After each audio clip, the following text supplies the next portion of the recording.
against a very difficult club in OKC. That's right. That's the next one we got, ladies and gentlemen. We have the OKC Thunder up next in OKC. Fam, listen, we've lost 8 games in a row to this team, right? We've lost 8 in a row to this Thunder team, and it's been a very interesting couple of games. And what the Thunder do is they turn you over. You can't make a lot of mistakes against this team. They'll make you pay. They'll turn you over in transition. They shoot the three ball well. They're just a complete and total team as defending world champions. They're 37-10, and they are difficult in their own building. They're 20-4 in their own building. So, with that being said, man, they got a few guys that's out coming up for this game. We know that Case and Wallace is a game time decision with the groin issue. AJ Mitchell is supposed to be back on the 27th for this matchup here. So we'll see him and Wallace supposed to be back. Caruso is out with a thigh. He's supposed to be back. So is Hartenstein. All those guys are supposed to return on the 27th. Caruso's out with a thigh. Hartenstein was out with a calf. They're predicted to come back on for the Pelicans. Jalen Williams is out with a hamstring until early February, just to let you know. But the Thunder, man, they're currently on a 2-game losing streak, right? On the 2-game losing streak right now. OKC is they're pretty much 2-3 over the last 5 games. Pelicans are also 2-3. So they're on the 2-game losing streak. Pelicans on the 2-game winning streak. This is going to be interesting going into this matchup. If we can sustain and play hard like this, hey man, 4 teams were able to beat them in in OKC. So it's going to be a challenge. And by the way the Pelicans are playing, they seem like they're up for a challenge. So anyway, getting into it, you can see the statistics right here, man. You can see the points, scoring points for OKC and holding you down. They're the number 1 in scoring in the NBA and holding you down as well. So that is 2 things to look at. The Pelicans in respect to 21st and 28th. You can see the numbers right there. So got to overcome that. The 3 points made, they're 17th, Pelicans 29th. And that's that. You can look at the free throw percentage. They're second in the NBA in free throw percentage, shooting 82.5% on their free throws when they get to the foul line. 78.6 is the Pels, 15th in the league. The Pelicans they do get the attempts, but 25 a game, which is top 9 in the game. They just don't convert them as much as they're supposed to. Now the assist game, 25 and a half by OKC. The Pelicans are almost 25 at 26th ranked. The turnovers, you see this team right here, 12 turnovers a game. That's second in the NBA. Pelicans are almost 15 at 15th ranked. The Pelicans are a top 8 team in steals. The Thunder are a top 3 team in steals. They're also the top 4 in blocks at 6 a game. Pelicans 4.5 at rank 20. Like I said, they've lost 8 games in a row to this team. And we need to turn some stuff around in this matchup about OKC, man. This is going to be an interesting game, to be honest with you. This is going to be a tough one, man. It's going to be a tough game, but they're going into it with all this stuff. Let me get the other statistics up on screen for some of the family members so they can see what OKC working with. You know who it is. It's SGA, averaging over 32 points a game for them. He's also the top assist man for OKC as well. He's balling. Chet Holmgren is 18 and 8.5 for them in terms of what he's scoring. Williams is out, but averaging 17 a contest, 5 rebounds, almost 6 assists. And then you see Mitchell with 14, Hartenstein 11 and 10 is his average, and the rest of those guys doing their thing. So let's look at the depth chart right here for the family members. See, this is going to be a good matchup right here because the Pelicans are healthy, and I hope Borrego lets them know, man, this team beat the hell out of us. They've been beating us down the last 8 times. They have 8 straight wins. We need to go in here, and you want to talk about challenging a team. SGA, Lou Dort, those guys are there. I told you Williams is out. Jalen Williams is out until early February. Hartenstein's supposed to be back with Chet Holmgren, but they Case and Wallace should be back. Caruso should be back. Mitchell should be back for the Pelicans, according to one of some of the injury lists. Wiggins, Jalen Williams, Kenrick Williams, and a few other guys. Isaiah Joe. They have a nice squad. They're well coached as well. DC, this team only lost 4 games, bro, at home. They have extremely they play extremely well at home. Pelicans 2-game winning streak. Thunder going to be looking to get off the snide, inviting the Pelicans in. Could there be some slippage here by OKC overlooking us because they've been dominating us? Could there be some slippage? How could the Pelicans capture this game, and will they? Let's see what you got. I think they have a chance, man. OKC coming off losing to the Raptors and the Pacers. Like, I mean, the Raptors are obviously a lot formidable than the Pacers, but I think right now it depends on that injury list. If everybody comes back, realistically, I don't think we have a chance in hell, especially after them coming off 2 losses. They're gonna come out with something to prove, you know. But if everybody's still, banged up or all of these guys don't come back, man, I think we have a shot because they're probably gonna roll in here thinking, you get some get right medicine from the Pels and just go ahead and get a win. You know what I'm saying? And the way the Pelicans have been playing the last 2 games, I think you kind of catch them by surprise. I'm curious to see the way that they've been playing defense, what that would look like against Shea, especially if Jalen Williams is out and Harkenstein is out. Because at least going off the Pelicans, man, I don't know how much to trust the timeline on when people be coming back that ESPN be having up there. But we know all of these guys ain't gonna be back. Some people is coming back. So it's just a matter of who, But Shea defensively against her, he hasn't really, I don't think, affected him a whole lot. We probably had a game here or there where he played awesome defense on Shea, but just looking at them not starting a point guard, we got all our wings with the length. Defensively, I'm just curious to see what that looks like, man.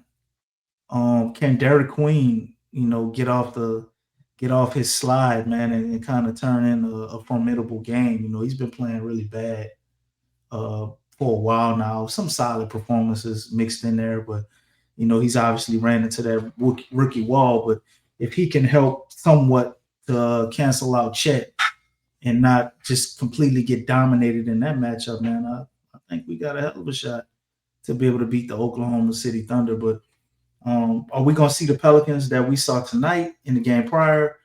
Or are we going to see something else? But I think long as they're running with this lineup where they're starting Herb at point guard, it's going to be something interesting to watch, man. It seems to be a thing that teams, I guess, haven't figured out or really planned for, playing the Pelicans right now. So we could possibly go and get OKC off guard.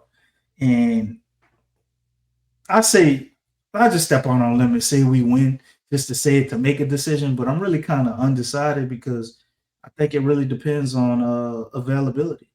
Who OKC has available, I think will matter whether we win this game or not. Yeah, regardless of who they got, these if they don't have Hartenstein and Williams, all these guys, like they haven't been, they've like I said, they're on a 2-game losing streak. I think they'll be on game to try to break that losing streak against the Pelicans, welcome them into OKC. Like I said, only 4 teams beat them there. They're 20, I think 20-4 in that building, man, to be honest with you. So it's going to be interesting to see how this is all going to work. But like I said, you said you give them the chance. The way they played tonight, if that's 2 straight games that I've seen them play like this, man. Play like this with this gutty, this grit that they have. They refuse to fall over, and then of course getting Herb back. Herb is it's not just an accident that they're winning these games in a manner as soon as they get Herb back. Like even Borrego said this in the press conference, the press elite, and as at the start of the show, he gave Herb credit and talked about how he has a calming influence in the rough moments, putting the ball in Herb's hands, selling things down. Like in the previous game, not this one, but the matchup against the Grizzlies, where Herb had the ball. He was bringing the ball up. He stopped at the 3 point line, faked like he was going to throw it underneath, and then threw it to the corner.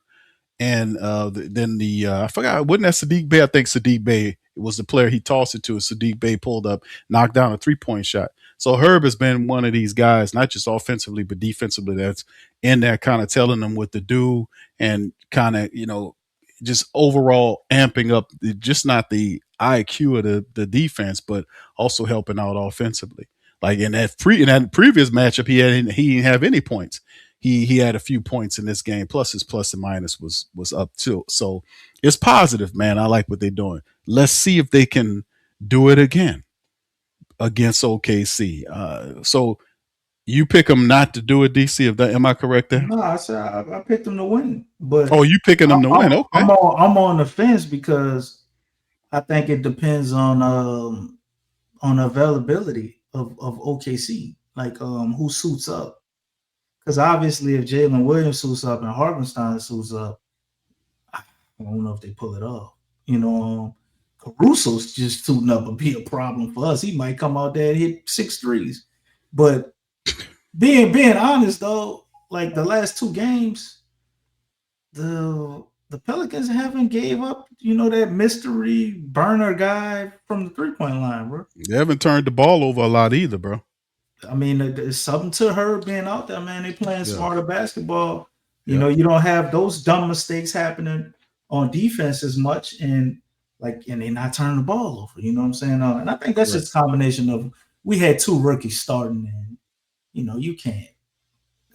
What time in history have you seen 2 rookies in the starting lineup and that team just wins a lot of games? It just really doesn't happen. Maybe 1 rookie right in the starting lineup, but 2, no, it don't really happen.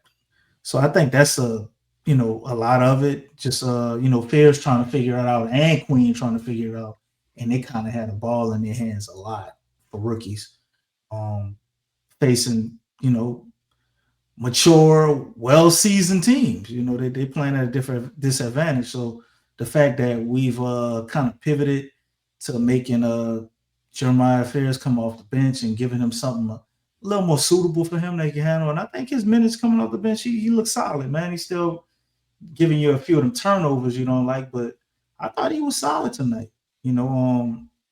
Defensively, you can see he's improving. And Derek Queen, to me, he's covered by the starters, but he's got to figure some things out, man. I see the stuff with the, people talked about him not having a motor, and this sometimes he's just way too lackadaisical for me, just too cool, and I need to see more urgency, energy, and effort from Derek Queen. I really think it's that simple, man. But is that something you can coach into him, or he just have to flip a switch and want it? Because we're gonna need him to kind of step it up. You can't keep staying in the rut like this. Right. Well, I mean, I think he'll learn, man. I ain't really down on him. A lot of people like getting on Queen. Well, I mean, we was giving him At a lot of times. praise when he played great. Q. I mean, Right. Yeah. we gotta I give get. him criticism when he. No, I ain't saying you doing anything wrong. I'm saying that at times, yeah, he does have some questionable stuff that he does on the court, and I think ultimately, I think he will learn, man. We forget that it's just some pressure on Derek Queen, man. They gave up a couple of picks for him, and I think ultimately this dude gonna turn into something, outer worldly for us, and we just see just little shines and glimmers and of it in some of these games when you see him put it all together.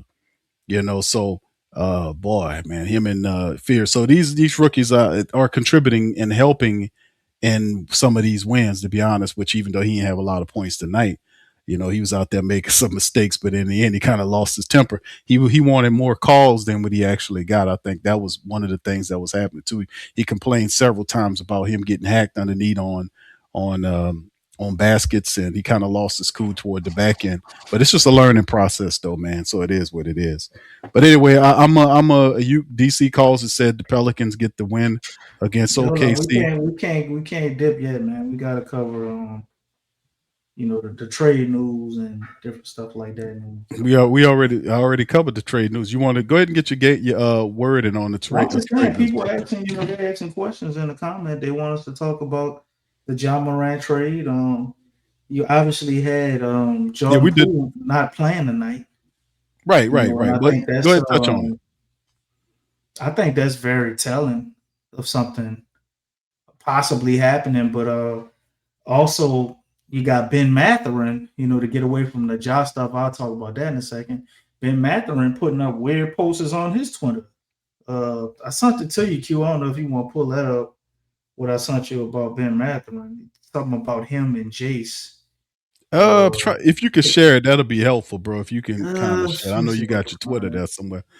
Because they said something about him that if he don't have their support, he acts kind of shit. Is that what you were saying? If he don't, No, if he, this is his actual tweet. It was nothing nobody saying that's oh, his I thought that tweet. was somebody else saying that about him. Nah, that's him. Hey man, I'm not They, trying they to come better here do with no some. goddamn hearsay. They better do some research Look, on this that if that's been the case, man. unless this not his Twitter account, but this was floating around out there. He said Benedict, the child who is not embraced by the village will burn it down to feel its warmth. And he got Pacers with a fire sign. And then he throws Jace up there with an exclamation point, man. So All right. I, I mean, us sending Yves Misi over there and somebody else for him and Jace, I mean, that kind of lines up and makes sense. You sending out your big, but you Hmm. get back a guy in Jace who just torched us the other day, by the way. But he's like Right. 6'8", 6'9", so you get some length back for getting off of Yves, and you get Ben Matherin, who's not the most efficient shooter, but he's a pretty good scorer, man. He's gonna give you 18 points a game. I think it would be a improvement over Jordan Poole, and you can only do this deal if you send in Jordan Poole somewhere. Mm. So I don't know, or maybe somebody else is trading him. I don't know, but I just thought that was interesting. Ran across that before the show started, and then you also have all your stuff with John Morant. Hmm. Scoop dropped some stuff today. See if I can find that. Well, we had I see something on Twitter somewhere. Scoop B Yeah, had you a didn't. tweet that he talked Can you about it. He find did a that? whole Because I don't see it here. I'm up he here did a scrolling. whole I don't yeah. see it. I'll pull it up. I did a whole side report on this for the Pelican faithful who want to check that out. I covered most of all of the everything. I read the complete and total article. Okay, well, cool. From Well, we no, could but just just talk get about it then. no, but go ahead and get your thoughts because I know you want to get your thoughts on it. Um, kind of talk about it because Scoop B did mention that. My man Jay Black pretty much outlined it because that's what it was. I don't think they said nothing about top 10 protected. Yeah, They said the Pels asked the Pels for a pick, and the Pels said no no, in yeah, the that's right. article, but they were willing to give John Morant, get John Morant for Murray and Poole. That's You know right. what I'm saying? And I would say if you getting off of Murray and Poole, I would be cool That's with 60 giving them plus. Yeah, a protected first round pick, man. I'm definitely not doing it in 2027 though, but if you let me space it out to like 2030 or 2029, maybe something like that, then yeah. Yeah, I think you do that to take a swing on Ja. Because at the worst, maybe you can rehabilitate his career and move him for something else at the worst. Like you really not giving up nothing. I mean, that protected pick, obviously, if the Pels just mess this up and by 2030, like they're still horrible, hey, you got to take your medicine. But um, I've always been, I wanted to get Ja when we drafted Zion. Like I wanted both of them. So I think now, with his trade value being low, I think this is the perfect time to strike. We don't have a lot of leverage here. being the Pelicans. I know we're supposed to go through the traditional rebuild and you tear it down and you trade all your players and you get picks and you. I don't trust the Pelicans to do that shit, and I don't trust them to do it right. So anytime I could get premium talent on this team, man, I say do it. Like I'm not trying to do nothing crazy where you give up 3, 4 first round picks. No, I wouldn't do that.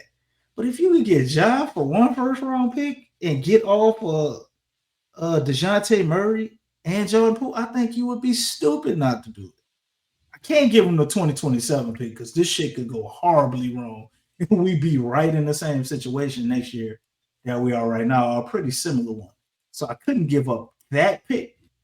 But anything outside of that, man, I definitely got to consider it. I'm gonna space it out as far as possible. Um, if they would let me, I'll give them a pick in the future when I think I'll be able to have things together. But man, we gotta remember. I know Ja. Since 2022, he's played less games than Zion. So this shit is That's right. a huge risk. But if you don't find a way, which I think you can find other ways, to get off Jazante Murray, I mean, shit, you still got his contract on the books for 2 more years after this year. And you got Jordan Poole on the books for next year. And he obviously either doesn't want to be here, doesn't vibe, with something's going on. It's all weird with him.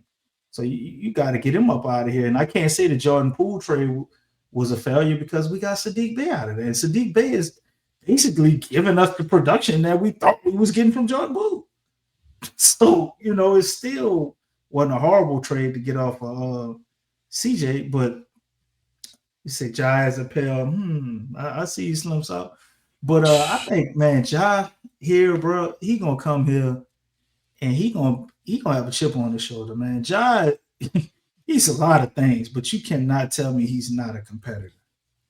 He's obviously got to get his body together, play smarter.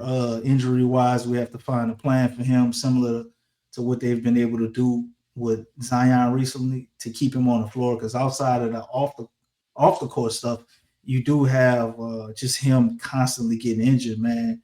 It's almost a similar thing with Zion. You got somebody who's super duper athletic, and it's almost like his body just gets torn down from the wear and tear. He's got some shooting woes this year.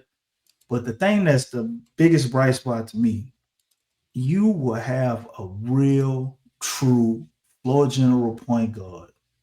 And you ain't had that shit since the last time you had Chris Paul. We have desperately needed a point guard. So I say, man, you go get Ja, man. I ain't gonna say at any cost, but you go get him. You go get him and make it happen. Defensively, he's kind of a liability, but I think it's a little bit overblown. I wouldn't consider Ja just like a straight up cone. Like he gonna play some defense, but you inject him into that to the lineup we got now, or let's say it don't work right now. Yeah, I forgot about Rondo. I can't disrespect Rondo, but yeah, Rondo, we had him for 1 year, and he kind of came in for that year. He was doing some stuff, but just that playoff run that was unreal what Rondo was able to do. But yeah, y'all right. So Rondo and Chris Paul, but we ain't had Rondo for 1 year. We get Ja, we got him locked up for like 3 years. I think his contract goes out. That's why it's so unattractive to teams because the length of his contract, he still has like 3 years. Maybe it's 2 after this year. Like the same thing with Zion, and they don't want to sit on him and keep going through that. But man, you got somebody who you can actually conduct a pick and roll with and maestro that shit. Can you imagine the pick and roll with Ja and Zion? What do they do? That's must If see we actually basketball if there, we're man. actually able to create space and get them to space to operate, what do you do with that shit defensively, man? What do you do with it? So I think it's a no brainer. If you can really pull it off for what I'm seeing, you would be dumb not to do it. Bro, if you can, if they're talking about a DeJounte Murray who doesn't want to be here, that's making $30+ million, and a pool they can't seem to fit. That's $60+ million for two guards that are disinterested. Let's just place it like that. For the Pelicans for John Moran. Now, usually I'm not pushing for that, but giving those $60 million in contracts up, and of course we got whatever we got for this season, and then Poole to be operating on an expired deal for next year. So, and whatever Murray's working with, I don't know exactly what his contract is like. I don't know if it's the same. I have to look it up. Y'all let me know in the chat. 2 years, 59 million. So basically So, 30 million a year. okay, so both of them have 2 years, including this year remaining Jordan on their Poole contract, got 1 year left, 34 million and next year. Murray after this year. Murray has 2 years left. I Okay, think after this year, Jordan Poole will have 1 year. that's why they're asking for that extra. But we would have to take back Katavius Pope I'm in good the with that. How trade, many years and Contavious he has? has 1 year, $21 million. Okay, so there you go. And There you go. Katavius Pope, man, I ain't He gonna can lie help. to you. He would come and he would Yeah, help our bench. Like yeah, he he's would a help. productive player. It ain't like he a bum. No, no, Contavious would definitely be a good veteran to have on the bench. He just when you And try to make him a starter, I think that's what shit go wrong for people. and spot minutes out there. I like Contavious Caldwell Pope's come in and play a little defense for you. He can get a basket or two off the bench. I think I like his role off of that, but that kind of makes the Pelicans more mature. But yeah, getting those guys out, getting John Morant, man, that would add star power to it. But let me ask you this: how would that impact Jeremiah Fears? Wouldn't that be that'll be directed? That'll kind Man, of be they had Jeremiah Fears liking tweets about John Morant coming here, so I think, man, I think it would help. Jeremiah Fears obviously needs a mentor. I think his three John point shot Morant. is gonna come along, and if you could get John here, man, to kind of help his facilitation I game and help him finishing at the rim, because that's the two things I think you need to do right now with Fears. I don't know I if I don't would think want it does John anything Morant. but help. You gonna let him cook with the second unit? You know what I'm saying? All I know is every goddamn backup point guard John Morant seems to have, they all look terrific. So at what point do I think maybe he got something to do with that shit? Or you just want to say Memphis is that good at selecting backup point guards? Because we when Tyrus left from over there, I thought it wasn't gonna be nothing. And who they got over there with is Ty Jerome now? So they all look good. I just yeah, I know, but I don't know. I got an What's your hang uneasiness. up with John Moran? You think he's a cancer or a locker room I headache? it, I He's that's what I'm getting. I, immature. Those things. that's what I'm looking at. I don't want him to come in. I know the guy can play basketball. There's two problems I got with Ja. Number one, Scottie Pippen Jr. That's right. My bad. his availability is a major issue. Like I said, it says a lot for you if you miss But him. you got You, fears. So if he get hurt, so what? We play fears now. yeah, but I'm saying, DC, we're not bringing him here for that. We're saying we're gonna need this guy to play. This guy missed more games than Zion did. That's saying a lot. And number two, he has not exactly been a player, a role model player for your young point guard to be mentored by. Let's just be honest about it.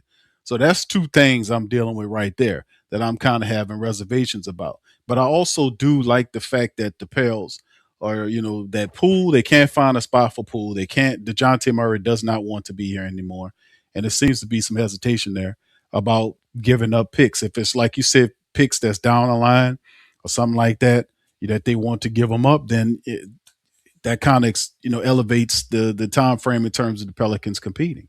It definitely makes them must see TV. But like I said, it sounds good, and you know, but it does have the propensity to go bad, man. And if you don't do this shit right, then this could be a gut punch right here for the Pelicans to bring in a John Morant and can't fit him properly into whatever you're doing. Like I said, I still think Borrego is not the coach. In several months from now, the Pelicans are going to hire another coach. Mm-hmm. So if I'm Joe Dumars, I don't know if I'm going to try to make some of these type of moves because it's half-assed, it's incomplete. You know, it's crazy because order for it to work, you got to have the coach. the coach, the real coach that's going to be here. We not, I don't think you're looking for it to work this year, Q. I think it's more of a thing. You get Ja right now to How set many years yourself Ja up has on this for next contract, bro? year. Let How me many look up years he got the left? contract. Because this is the thing. This is what I'm But you saying. got some valid points though, man. I But mean, make because this is how it's a risk, man. we talking about building the team. Building the team correctly. Order to build a team correctly, you got to have an administrator at the top that's working in harmony with the head coach. Borrego is not going to be the head coach of this team when the season ends. When the regular season ends, him and a lot of those coaches, all them coaches, they gone, right? So the next guy comes in, and we want it to be a guy with a resume and a ring. So if that is indeed the case, you're going to need that guy to help you complete this thing because it's hard building a team when the damn coach that you want to take the team anywhere is not here. That's So I true. mean that's what I'm looking at. But go ahead, bro. You go ahead. Ja's contract is it was in 2022, so he's 3 years into it. So it'd be two more seasons after this year, 27-28 season. It's up. So Right. um that's why he was asking Memphis, I guess, for that extension. You know, let me see, extension eligible for 3 years, 178 million extension in the summer. So if you did get him, you can extend him for a 3 year, $178 million extension. That's what you would be looking at. But I'm looking at Ja as it's a risk, man. It's a swing, and I think the combination. If you get in Ja, right, you have obviously decided that you holding on to Zion because those two guys kind of grew up together. They played on the same AAU team. I'm sure they have a relationship. And if he is likely coming here, I'm sure it's because they want to play together. So that to me, the combination of them wanting to play together and you have a clear, I guess, 1A guy and a 1B guy, or you want to say Trey as a two, or however you want to put that, I think it can be very beneficial, man. But you're absolutely right.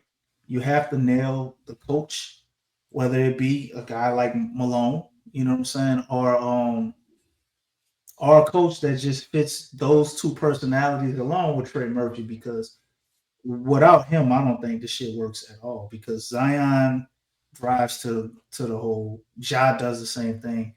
Trey, you probably will want to try to keep Sadiq some type of way because you need some type of 3 point shooting, and everybody after that is just 3 and D guys. You know what I'm saying? Possibly you need another defensive big if you do move. I don't see if they do Ja. I don't see them moving Yeeves, at least not right now.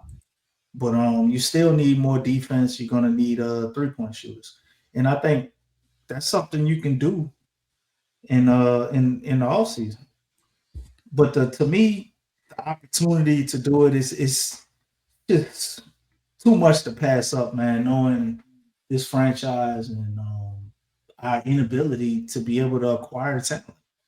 Like, how long have we said Rondo was the last time we had a point guard? It was at 2017, 18, and we still haven't gotten a point guard, a starting caliber point guard for that long, man. That's at least league average. We ain't had that in a while. The closest thing we had was Lonzo Ball, and he couldn't stay healthy. And then we wound up giving him up for nothing, and we could have got Laurie Markin. We fucked that up. We could have got Darius Garland. We fucked that up, right? We had so many chances. We could have had Tyrese Maxey. We fucked that up. So anytime some talent run across with this franchise, man, I think you got to take the swing. It's a hell of a risk, and if you do mess it up, you are right. It is a major setback. But I think there's a reality where you could mess this up and still pivot off, and it really don't hurt anything. Like if you truly just horrible next year, everybody's hurt, and you trying to get off these guys, I still think you can, and you already got your two youngsters in house that have been soaking up minutes. And you're developing them. I don't know, man. I don't really see a lot of downside to this. Um, that's right. Man, I can't say your fucking name right now. Your name too goddamn long. I think Borrego is going after this year, and the main thing that would make this work would be the coach, because I think with Ja and Zion, I think you need a disciplined coach. You need a more of a disciplinarian, a coach that could get through to them, but somebody they respect. You guys did Ja is the if Ja ain't got no respect for you, I think that's what happens. And I don't think I think the what the little stripper incident or whatever he had, that one was weird, overblown. But the other stuff about him pulling up in vans and uh pointing guns at people with lasers on, like all of that shit is crazy. I don't know the history behind it fully, what happened. That shit is insane.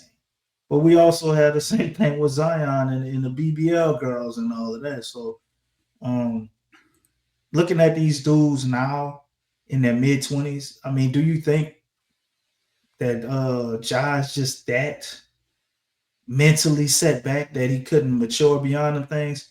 And I think what we seeing on the court with him, I think it's the coach. I don't think he respect the coach. I think he was hurt and probably upset by them firing Taylor Jenkins, which to me was kind of weird. Although that coach they have, he looks to be an intelligent offensive mind. But could that have anything to do with what appears to be his immaturity on the court over there in Memphis? It's just a lot of stuff going on, man.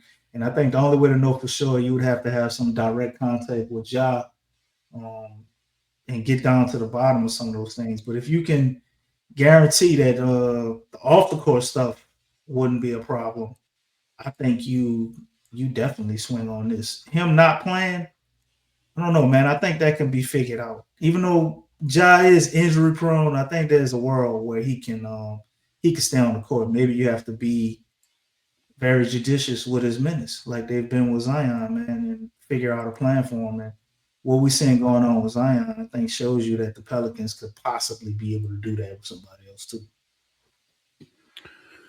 Well, DC, let me tell you something, bro. The Too you big make of a talent, Q, to just you almost got to do it, bro. You can't. well. The thing is, it's interesting, man, because you're right about the fact uh, that you don't have a lead guard there, and John Morant is a special talent, man. I mean, he really is. Um, career, he averages over 22 points for his career, 4.6 rebounds, and over almost 7.5 assists. In the 20 games he played this year, 19 and a half, 8 assists, 41% shooting from the field. Now his career 3-point shooting, he's a 31.1% shooter for his career, and he shot almost 90% from the foul line. Incredible player. Like I said, that's just a given, man. But the Memphis Grizzlies, some of these players do need a change of environment. It's just, man, it's just, I don't know. I got a hesitation here for whatever What's reason, what's man. what's what's the worst thing you could see I happening? got a Because hesitation you here. got a good beat on the cons, man. So how do you see this playing out the worst? And also, what are your thoughts about Jordan Poole not playing at all tonight? You think that's DC kind of not, weird? and he was Like not on we the got injury. a trade lined up, some type They of got way. some. They got a trade lined up for Poole, no doubt about it. And Dejounte Murray over the making videos about the Seahawks and shit, talk about it, everybody saying he the healthiest he ever been, but he won't come back and play. No, he's. I think Dejounte Murray is done, man. I'm gonna just be honest with you about that. I think Murray's done. I think he's over with. I think he told Joe Dumas, because Joe Dumas was very adamant about the guys who didn't want to be here, that he had no problem getting you on up out of. He only wanted guys. that want to be here and win, and that's not DeJounte Murray. DeJounte Murray was saying stuff about the team, about how he didn't get minutes and all this kind of stuff, and he was basically slamming the Pelicans and pretty much staying away from the Pelicans, and that's fine. If you don't want to be here to contribute to the win, just don't poison the environment. But yeah, Jordan Poole not playing as well as Jordan Hawkins either. That's another one there. Hawkins didn't play either. They had some pictures, when we beat Memphis and Trey was over there doing shit towards the end of the game. They had Ja was on the sideline smiling, watching that shit. Yeah. I ain't trying to be conspiracy man or nothing, man, but I did think that was a little weird. Yeah, it's something going on here, DC, and it's quite obvious when you shut Poole down because it was a DMP situation that was listed. I went back and looked at it. Why he didn't play? He didn't have an injury. It was a coaching decision, which usually is tied to they got a trade lined up with Poole. So we'll see. We got some time between now and the 5th of February, but the Pelicans obviously saying like, hey man, we might not have the financial investment to get guys like a John Morant in the free agency market. If we can capture him with two players who we can't seem to get to work right here, that's 60 plus $1 million between Poole and Murray. And if they want to throw a later on pick in there, or perhaps to get another team involved, I don't know how this is going to go, but that I can see from that perspective, it's just I'm very hesitant, DC, because of the aforementioned things. Like John Morant missed more games than Zion Williamson. That to me in my head is like, damn. I can't have, could I foresee something? I don't want to see. In the There could be a last situation. 3 years, Q, we got to I put hear in you, context. No, He no, was suspended for like 60 or 70 of those games too. but I'm saying still he missed. A little bit in context. Right. That was because of his own foolishness, which is not eliminated from the equation. If you did that before, what stops you from doing it here? And Memphis, had Bill Street shit. We got one of them too. And I think our area a lot larger than theirs. So whatever going on with Ja Morant and however he's cutting up there, if you're gonna bring Ja Morant down here with Zion Williamson, you better make sure that there's an understanding that this is about basketball, that he's going to be something totally else. You got to have that discipline aspect in place, right? For Joe Dumars, right? I can understand that. And then the injury situation, the problems that come with having John Morant, like it wasn't just one time or twice. It's always something with John Morant. You see what I'm saying? Whether it's him being hurt or him having some type of issue.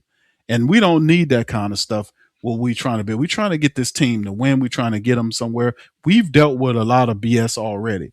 All we want to do is to have a winning product in which we compete for the playoffs every year and build on that.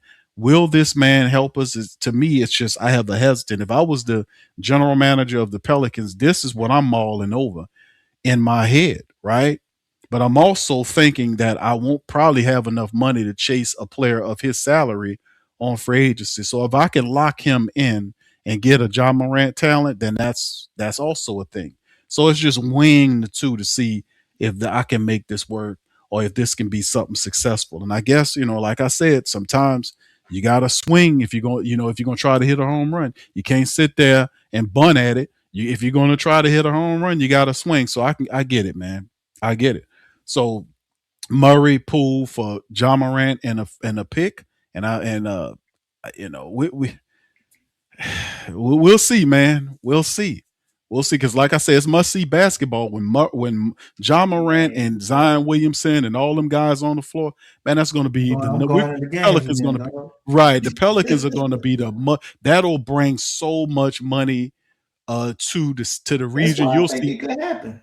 I mean, you'll see people that are not Pelicans people become Pelicans people because of the pairing of John Morant and Zion Williamson.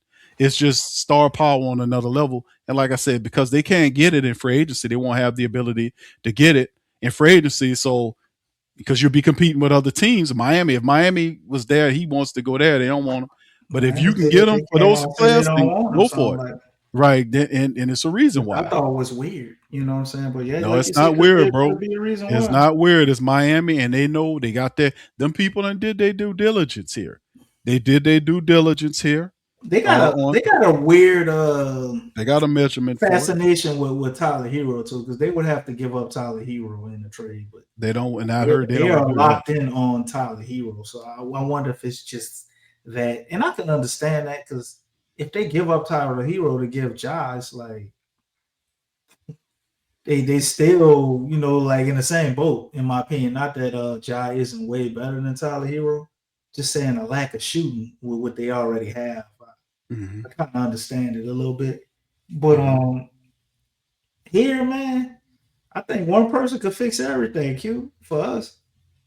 Malone, Nah, NBA young boy, dog. Have NBA young boy come what? sit. Yeah, you'll Reach see out all to them guys, NBA young boy. man. You'll see He all on of this. the He on stars. this stop the violence campaign, bro. I think that they can Now talk he some got, sense in the chat. he got. Well, I mean, he let that reflect in his music as well. But this is the thing, man. To talk, It will be something, man. It will.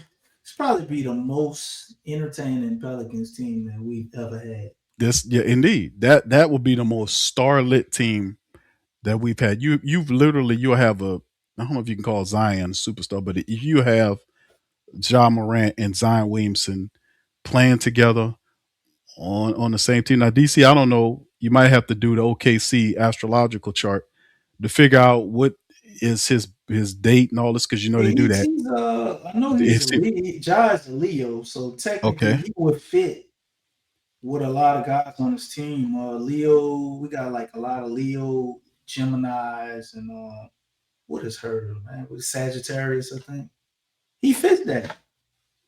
so he fits the chart. He fits the team for as if you talking about like the astrological chart stuff. Yeah, the chart. Yeah, Yeah, the OKC he going fits by. perfect.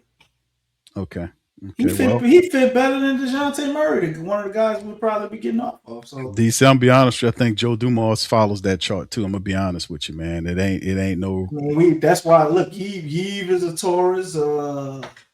What's your boy Jordan Hawkins is a Taurus, and like they following some astrological. That's all the people who up for trade. You know, don't fit that.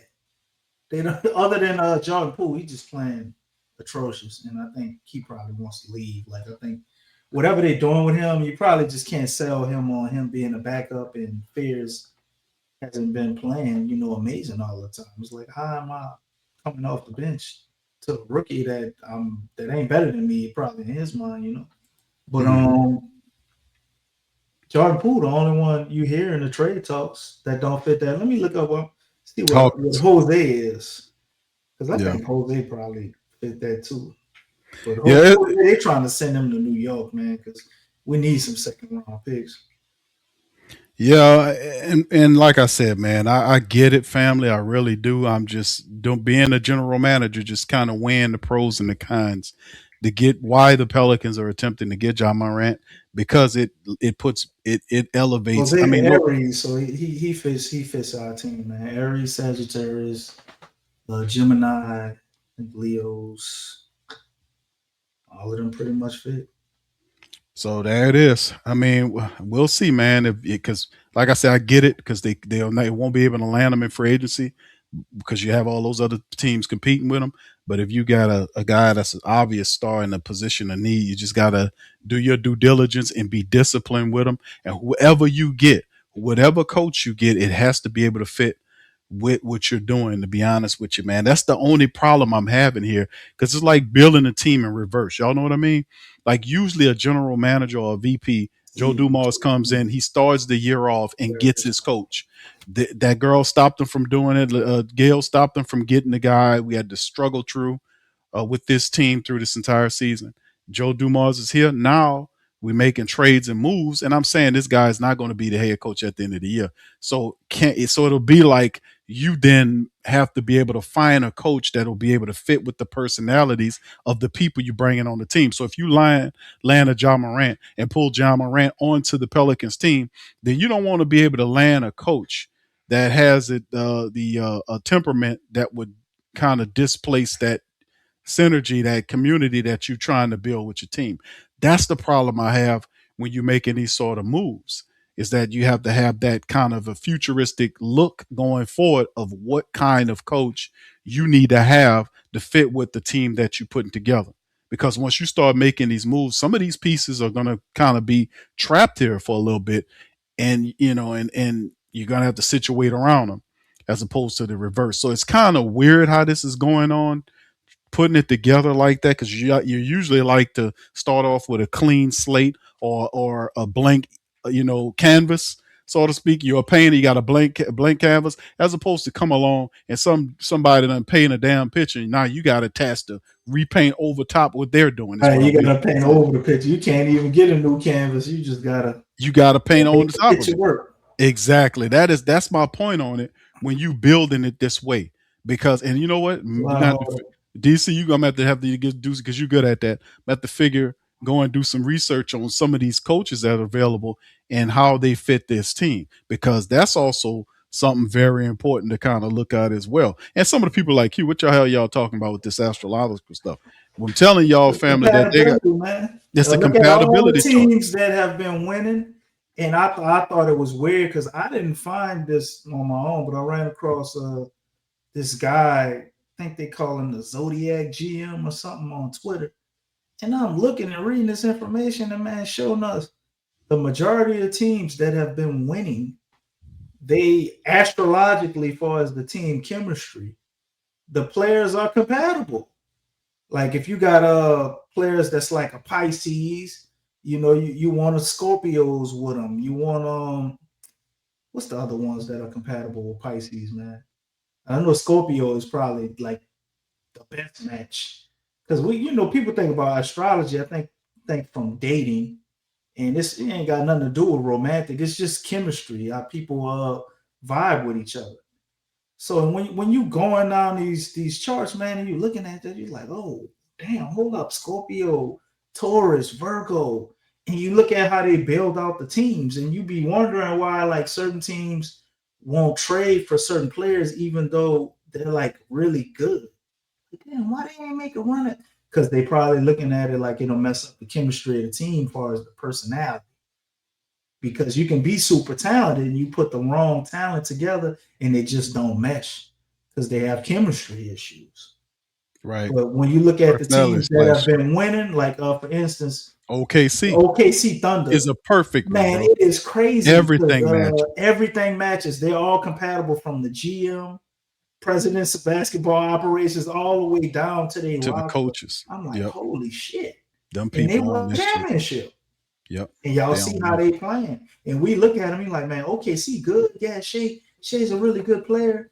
And people look at Jalen Williams, they kid a really good player, and Chet, and then after them three, it's kind of like, okay, they just putting the right pieces together that fit the team. You know what I'm saying? So looking at the Pels, man, I wonder if this is something that they're leaning towards. Maybe this is a Troy Weaver thing. We putting it on Joe. Maybe this is a Troy Weaver thing, right?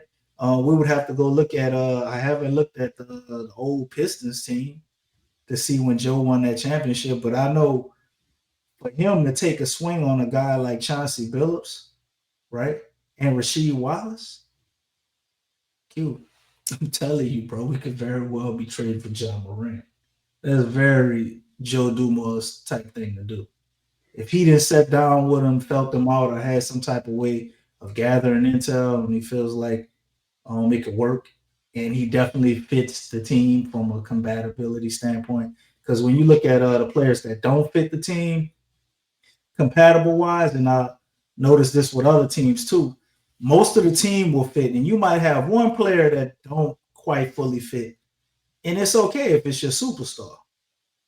Yeah, like one or two players that don't really fit that, but everybody else do. Zion is a Cancer, right? So he fits Taurus, Pisces, Scorpio, all this in Capricorn, which Derek Queen is. But then you got the deeper stuff with all the astrology stuff where you're going into the moon signs and the rising and all of this. Man, them people going deep like that. Like all I know about is the core signs. But this is very well a thing, man. No, it sounds crazy. But if y'all just look into it, Crazy like a fox. go check out a Zodiac GM on Twitter. Just check it out, man. I'd be interested to see what other Man, people think about it because I yeah. thought it was stupid, and I then the thought it more I was looked too. into it, When I'm I like, started looking at damn, all them teams, bro, all the it wasn't top just teams. basketball; it's football too. Like you Yep. looking at the coaches, and I'm like, holy shit! These people using this a part of it's not the And core thing that they use in DC, but it's definitely it's the main a thing. major piece in their thought process and assembling talent How with these many teams. times Like I have talked we about, oh, seen teams let's not trade for players, and you like, why wouldn't they do that trade? They should have got it. And I done built the putting y'all on compatibility. game tonight, man, about Compatibility. that shit. Y'all look that up. I'm telling you, that's what they doing. OKC is not a what it was several teams at the top, and a lot of the basketball teams that's using this got it's a lot of these teams that's doing this shit are winning games. I mean, their organization is like winning a lot and they're competing at a high level. You know, if you think about it, it makes sense because some of these personalities would seem to clash. But a lot of these people, especially OKC, man, they've been using that for a very long time and have had a lot of success Who doing was it. over So there at OKCQ? your boy over there, what's his name? Oh, you mean who came from there? Yeah, You meant that's with us? Troy Weaver. That's right. Weaver was Drafted, there. drafted Russell Westbrook was the main That's right. person I heard campaigning for him. That's right. Weaver was. That's true. Troy Weaver was there. It's gonna be interesting, man. But anyway, man, listen, man. DC, uh, uh I'm gonna go with you on that, bro. On the OKC game, man. I'm gonna go with you on the call. I'm gonna give it to the Pelicans, to take care of business against OKC. Like I said, we've lost to this team 8 straight times. At some point, you're gonna have to stand on business and take care of business against this team, man. And like I said, they're difficult to beat at home, but they're dealing with without Jalen Williams. They still have to deal with SGA, and you know SGA be doing all this stuff where he gets to the foul line a bunch of times because he knows how to draw the fouls. So we have to be on game about that. We have to study the film and have the scout reports to deal with him and be very disciplined and reaching around him and knowing how to pull back, this sort of thing, going up there because they're apt to give them a lot of foul opportunities. And when whatever we can draw off them, we got to be able to hit those foul shots and be fundamental. Pelicans have kept their have been offensive rebounding. You mentioned the second chance points. We've kept the turnovers down the last couple of games. That's the formula you need to compete with a team like OKC, no doubt about it. Anyway, DC, if you ain't got nothing to say, bro, we're gonna get ready to All close right, the that's it, show, man. right? We're All gonna right. get up out of here, man. Go Pels. Let's see what they do Tuesday, man. And hopefully everybody stay warm, with this crazy winter weather, man. So hoping everybody stay safe. Wishing the best, and hopefully the city don't get shut down tomorrow when it reach what they say it's supposed to be 17 degrees or 27 degrees. Yeah, it's that's true, DC. Shout out to all the family members across the country. Y'all guys be safe out here, especially in the southern regions where they're dealing with this really harsh winter weather that's coming in. And so the schools, I got an alert for my son's school that their school will be shut down on Monday, and they'll give us an update later on. But yeah, a lot of places, a lot of people, places are going to be shut down. So y'all guys be safe. Try not to travel out there unless you must, unless it's an emergency. And we'll holler at you on the next one on that one. So much love, peace. Hit the like button, hit the subscribe button. We'll holler at you on the next one. Peace. Go Pels. You're listening to the Pelicans postgame report on the PRO Media Network for all things Pelicans. Perfect. Fly Pelican, fly Pelican, fly Pelican. And I tell them that. Fly down, I'm a Pelican forever. Pelican, ain't gon' lie, I feel flyer than I ever been. We stay ballin', this New Orleans, I'm a Pelican. It's going down in the nest, wild, wild west. Come in town and you best show us some respect. 3-point threat. I better make it rain. If it's up, then don't jump stupid like your ankle sprain. Always said, never hate the player, hate the game. Jumper where the dame late, punch a train. Post game, big Q, talking about business. Bird gang, YouTube, they ain't flocking with us. Lock up the division mission, get into the finals. Finish competition, then it's going win the title. I know the flyer than you can get. Such a threat that the ref just might call a tag. You could double, you could press, but you can't check. Right, left, slide by you like a Eurostep.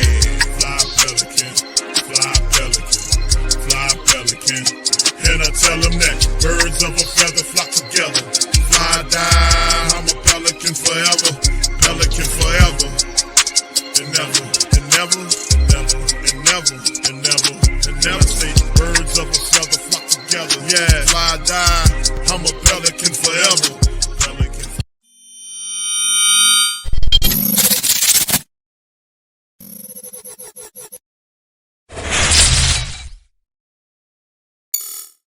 Hey, New Orleans! Whether you're catching up on Saints news at Jackson Square, checking Pelicans scores in the Garden District, or staying updated on LSU while grabbing coffee in the French Quarter, there's one place that keeps you connected to everything that matters in our city. From Bourbon Street to the Superdome, from Preservation Hall to the Riverfront, New Orleanians are staying in the know with thewhodatdaily.com. Your daily source for Saints, Pelicans, LSU, and all the sports, music, and culture that makes our city special.